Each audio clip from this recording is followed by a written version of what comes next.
శ్రీ గురుభ్యో నమః. శ్రీమాత్రే నమః. మహాస్వామి వారు తన భక్తుల మీద చూపించేటువంటి కరుణ విలక్షణంగా ఉంటుంది, విచిత్రంగా ఉంటుంది. మహాస్వామి వారు భక్తుల మీద తన కరుణను చూపించడం ఎంత ముఖ్యం అనుకుంటారో అలాగే వారిని సన్మార్గంలో పెట్టడం కూడా అంతే ముఖ్యం అని అనుకుంటారు.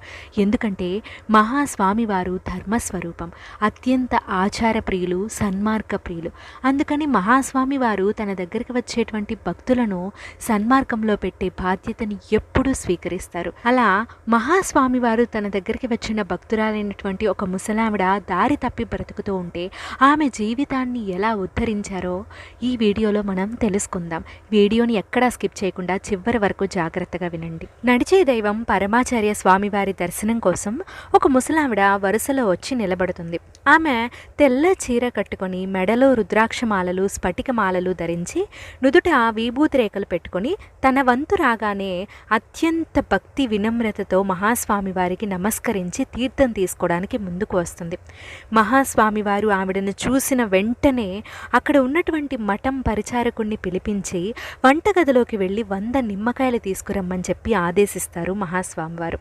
వెంటనే మఠం పరిచారకుడు వంటగదిలోకి వెళ్ళి 100 నిమ్మకాయలను తీసుకొని వస్తాడు.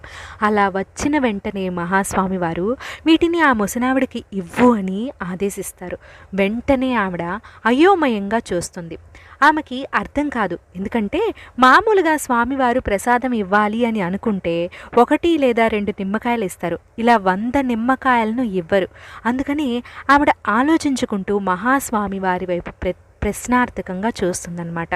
ఆవిడ అలా ప్రశ్నార్థకంగా మహాస్వామి వారి వైపు చూసేసరికి మహాస్వామి వారు ఆవిడతో ఇలా అంటారనమాట. క్షుద్ర శక్తులను ప్రవేశపెట్టడానికి బజార్లో నిమ్మకాయలు కొనడానికి చాలా ఖర్చు పెడుతున్నావు. అలా అభిచారిక ప్రయోగాలు చేసి ఎంతమంది అమాయకులను కష్టాలకు గురిచేసి డబ్బు సంపాదిస్తున్నావు.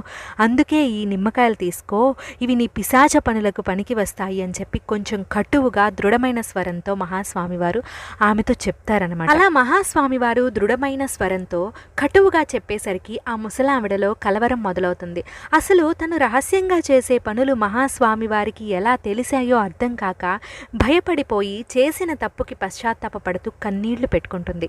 స్వామివారి పాదాలపై పడి క్షమించమని ప్రార్థిస్తుంది. తను ఇంకా ఎప్పుడూ ఈ ప్రయోగాలు చెయ్యనని, కర్తవ్యం సెలవివ్వమని మహాస్వామి వారిని వేడుకుంటుంది. అప్పుడు మహాస్వామి వారు ఒక కోవు చెవిలో ఈ మంత్రాలన్నింటినీ చెప్పేసాయి, ఇక వీటిని శాశ్వతంగా మర్చిపో, మళ్ళా జీవితంలో ఎప్పుడూ ఈ చేతబడి ప్రయోగాలు చెయ్యాలని అనుకోకు, ధన సంపాదనకు ఇది మార్గంగా భావించకు, ఇది చాలా నీచమైనటువంటి మార్గం, మిగిలిన జీవితం అంతా కూడా భగవన్నామాన్ని జపిస్తూ గడుపు, అది చాలు నిన్ను ఉద్ధరిస్తుంది అని చెప్పి ఆదేశిస్తారు మహాస్వామివారు. వెంటనే ఆమెను ఆశీర్వదించి విభూతి ప్రసాదమిచ్చి పంపిస్తారు. ఇక అప్పటి నుంచి కూడా ఆవిడ ఆ పనులు చెయ్యకుండా తన జీవితాన్ని మార్చుకుంటుంది.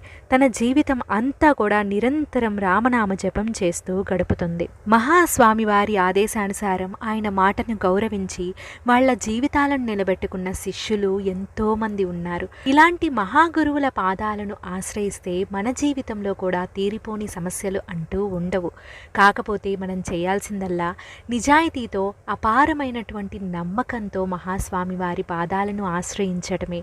జీవితంలో ఎవరికి అపకారం తలపెట్టకుండా జీవితాన్ని ధర్మబద్ధంగా గడపడమే మనం చేయవలసినటువంటి పని. అదే మహాస్వామి వారి యొక్క కరుణని మన మీద పడేలా చేస్తుంది. మరిన్ని ఆసక్తికరమైన విషయాల్ని మనం తదుపరి వీడియోలో తెలుసుకుందాం. అంతవరకు అపార కరుణా సింధుం జ్ఞానదం శాంతరూపిణం శ్రీ చంద్రశేఖర గురుం ప్రణమామి ముదావహం. మీకు ఈ వీడియో నచ్చినట్లయితే వెంటనే లైక్ చేయండి, షేర్ చేయండి. మరిన్ని ఆసక్తికరమైనటువంటి అంశాల కోసం ఛానల్ని సబ్స్క్రైబ్ చేసుకోండి.